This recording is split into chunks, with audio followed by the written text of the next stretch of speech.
தமிழ்நாடு அரசின் கலைஞரின் கனவு இல்லம் திட்டம் எதனை நோக்கமாக கொண்டுள்ளது?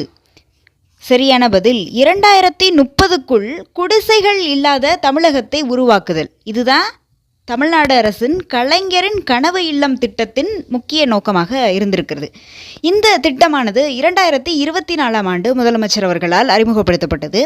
இதற்கு முன்பே 2010ஆம் ஆண்டு கலைஞர் வீடு வழங்கும் திட்டம் அன்றைய முதலமைச்சர் கலைஞர் கருணாநிதி அவர்களால் கொண்டு வரப்பட்டிருக்கிறது.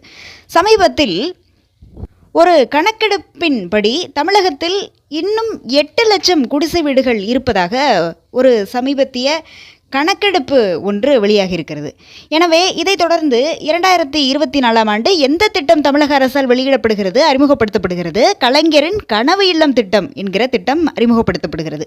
இந்த திட்டத்தின் 2025ற்கான இலக்காக 1 லட்சம் வீடுகள் கட்டித்தர வேண்டும் என்று இலக்கு நிர்ணயம் செய்யப்பட்டிருக்கிறது.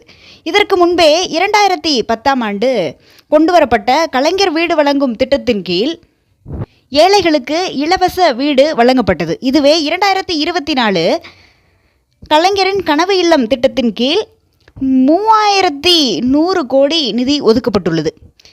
இந்த திட்டத்தின் கீழ் 3 லட்சம் மானியமாக தேர்ந்தெடுக்கப்பட்ட பயனாளிகளுக்கு வழங்கப்படுகிறது.